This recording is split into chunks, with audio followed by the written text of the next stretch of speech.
दोस्तों नमस्कार। आज मैं आपको एक व्यंग्य सुनाऊंगा। यह व्यंग्य मैंने 13 साल पहले लिखा था। उन दिनों मैं एक पुस्तक प्रकाशक के यहाँ नौकरी करता था। ऑफिस में दिवाली फंक्शन पर मैंने यह व्यंग्य पहली बार सुनाया था। संयोग से एक बार फिर दिवाली के दिनों में ही मैं यह व्यंग्य YouTube पर पोस्ट कर रहा हूँ। इस व्यंग्य का विषय है हमारे सामाजिक आचार विचार में धर्म के वास्तविक मूल्यों की अनदेखी। वर्ष 2012 की दिवाली पर लिखा गया यह व्यंग्य 2025 की दिवाली पर कितना सामायिक है और आप इससे कितना रिलेट कर पाते हैं। व्यंग्य सुनिए और फैसला कीजिए। व्यंग्य पढ़ना शुरू करता हूँ।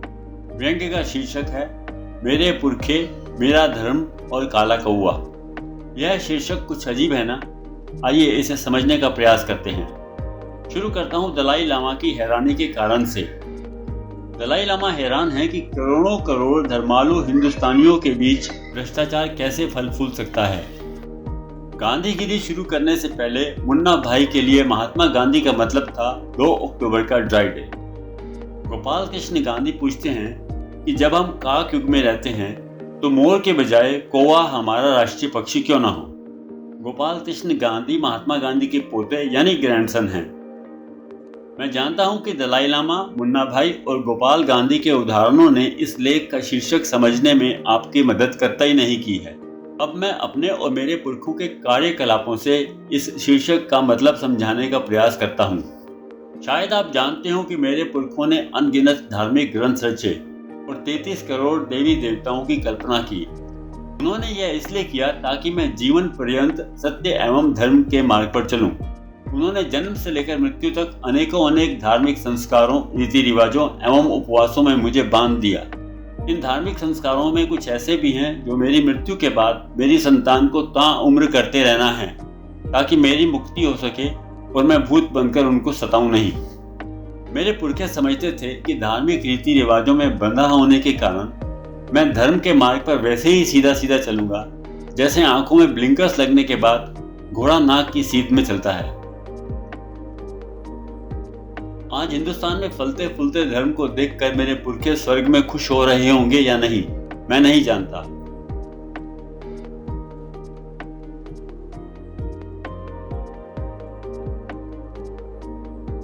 परंतु मेरे धर्म के मार्ग पर चलने में कोई रुकावट ना आए, इसलिए श्रद्धालु धनी लोगों ने गली गली मंदिर बनवा दिए हैं। यह बात और है कि बहुत से मंदिर अनाधिकृत तरीके से बनाए गए हैं। लाखों मंदिरों के अलावा धार्मिक गुरु हर गली हर कूचे में व्याख्यान दे रहे हैं। वे मुझे संसार में सुखपूर्वक जीने और मृत्यु के बाद मुक्ति के हजारों नुस्खे बताते हैं। ये व्याख्यान सुनने के अलावा मैं करोड़ों हिंदुस्तानियों के साथ हर साल असत्य पर सत्य की विजय के प्रतीक त्योहार दशहरा एवं दिवाली जोर शोर से मनाता हूँ।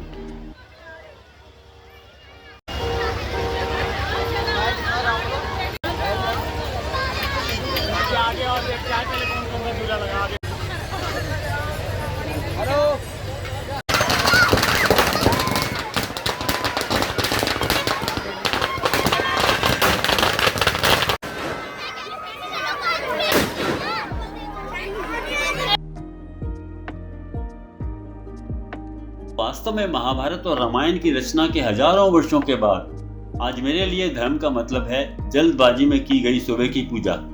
मात्र 10 मिनट की इस पूजा के बाद मैं पूरे दिन स्वतंत्र हूँ दुनिया भर के झूठ बोलने के लिए और न जाने कितने अधार्मिक कार्य करने के लिए। परंतु मुझे घबराने की जरूरत नहीं। मौका मिलते ही हरिद्वार जाऊंगा और गंगा में डुबकी लगाते ही सब पाप धो डालूंगा। मैं बड़े बड़े धार्मिक अनुष्ठान एवं भंडारे करवाता हूँ और जहाँ तहाँ गंदगी फैला देता हूँ। मुझे इस बात की कोई परवाह नहीं कि मेरे धार्मिक अनुष्ठान इको फ्रेंडली हैं या नहीं। करोड़ों हिंदुस्तानियों की तरह मैं भी गंगा किनारे कुछ धार्मिक संस्कार करता हूँ और बहुत सी प्रदूषण फैलाने वाली वस्तुएं गंगा में बहाकर चुपचाप चला आता हूँ। मेरे लिए स्वच्छ गंगा के बजाय ऐसे धार्मिक संस्कार ज्यादा जरूरी हैं जिनका आधुनिक वैज्ञानिक खोजों एवं प्रमाणों से दूर दूर तक नाता नहीं है। मुझे कुछ फर्क नहीं पड़ता हिंदुस्तानी टैक्स पेयर्स का अरबों रुपया स्वच्छ गंगा अभियान पर खर्च किए जाने के बावजूद जीवनदायिनी गंगा आज भी उतनी ही मैली है जितनी मैली तब थी जब राज कपूर ने राम तेरी गंगा मैली फिल्म बनाई थी। अब मैं आपका परिचय लॉजिकल विजय से करवाता हूँ। लॉजिकल विजय मेरे व्यक्तित्व का वह स्वरूप है जो परंपरा के अंधानुकरण के खिलाफ है। वह मेरे परंपरावादी स्वरूप से सवाल जवाब करता रहता है। लॉजिकल विजय अक्सर मुझसे पूछता है कि अगर भगवान धरती पर अवतरित होते हैं तो क्या वे धार्मिक अनुष्ठानों के दौरान फैली अपार गंदगी एवं मैली गंगा को देखकर रुष्ट नहीं होंगे।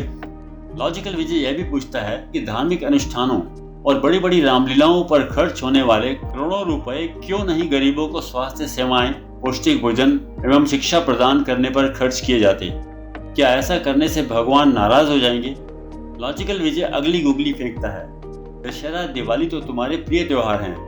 क्या इन त्योहारों के स्रोत भगवान राम के आदर्शों से तुम्हारा दूर दूर तक भी कोई नाता है? लॉजिकल विजय के सवालों के तर्क संगत जवाब मेरे पास नहीं है। आइए अब गोपाल गांधी के खाक युग की बात करते हैं। मेरी धार्मिक प्रतिबद्धता के बावजूद गोपाल गांधी को मेरे कार्यकलापों में कौवे के व्यवहार की तरह नैतिकता का घनघोर अभाव दिखाई देता है। वह कहते हैं कई पक्षी लुप्त हो रहे हैं परंतु कौवे फल फूल रहे हैं। ऐसा इसलिए हो रहा है क्योंकि कौवा न सिर्फ मरे हुए जीवों पर टूटता है बल्कि मरते हुओं को मार डालता है और अपने इस काम को पूरे आनंद के साथ अंजाम देता है। गोपाल गांधी आगे लिखते हैं, इस तरह मक्कारी भरी चाल, लालच भरे पंजे और धूर्तता भरी आंखें कौवे में हैं, वे वास्तव में हम लोगों के भीतर हैं। हमारे पुरखों में वे नहीं थी, हम में हैं और वे भविष्य में भी होंगी। कौवे को राष्ट्रीय पक्षी बनाने की जरूरत नहीं, लेकिन यह एक राष्ट्रीय तथ्य है कि वह हमारे अपने काक युग का एक शर्मनाक प्रतीक है।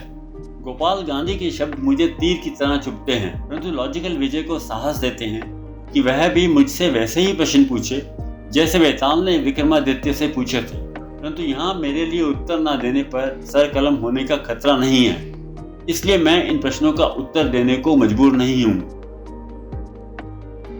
लॉजिकल विजय पश्चिम की लिबरल थॉट्स एवं वैज्ञानिक उपलब्धियों से प्रभावित है। वह कहता है कि इस बात से तुम इनकार नहीं कर सकते कि एक अंग्रेज अपने जीवन काल में उतने ही अच्छे बुरे कार्य करता है जितने कि एक हिंदू, और दोनों अक्सर एक जैसी बीमारियों से पीड़ित होते हैं और एक जैसी दवाई खाकर ठीक होते हैं। यानी कि मानव स्वभाव, व्यवहार, गुण, अवगुण एवं शरीर की स्वस्थ तथा रोगी दशाओं के पैमाने पर एक अंग्रेज एवं एक हिंदू में कोई अंतर नहीं है। फिर क्यों एक हिंदू जीवन पर्यंत काल्पनिक अनिष्ट की आशंकाओं से घिरा हुआ खोखले धार्मिक रीति रिवाजों का अंधानुकरण किए जाता है? अनिष्ट तो एक अंग्रेज के साथ भी कहीं भी कभी भी घट सकता है, परंतु उसके पास समय नहीं है कि वह काल्पनिक अनिष्ट को लेकर परेशान हो और न समझ आने वाले धार्मिक रीति रिवाजों में स्वयं को उलझाए रखे। हमारे अपने हिंदुस्तान में करोड़ों लोग ऐसे हैं जिनके लिए जन्म जन्मांतर के पाप पुण्य एवं काल्पनिक अनिष्ट की आशंकाओं से ज्यादा जरूरी है 2 वक्त की रोटी। ये लोग अपनी तमाम उम्र धर्म की बैसाखियों के बिना अपने हालातों से लड़ते हुए गुजार देते हैं। लॉजिकल विजय एक और गुगली फेंकता है, क्या पश्चिमी देशों में असंख्य भूत डेरा डाले जाते हैं क्योंकि वहां तो मृत व्यक्ति की मुक्ति के लिए हमारे जैसे धार्मिक संस्कार नहीं किए जाते। जैसा कि मैंने पहले कहा था कि दलाई लामा धर्मालु हिंदुस्तानियों के बीच फलते फूलते भ्रष्टाचार को देखकर आश्चर्यचकित हैं।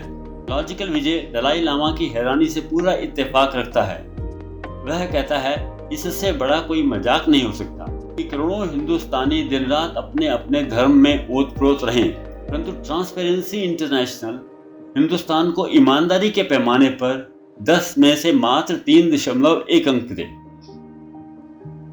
लॉजिकल विजय के अनुसार धर्म का मतलब है डर, बेईमानी, झूठ एवं आडंबर से दामन बचाकर रखना। वह कहता है, यदि हम मैंगो पीपल यानी कि आम लोग यह नहीं कर सकते तो फलता फूलता भ्रष्टाचार जल्द ही हिंदुस्तान को बनाना रिपब्लिक में तब्दील कर देगा।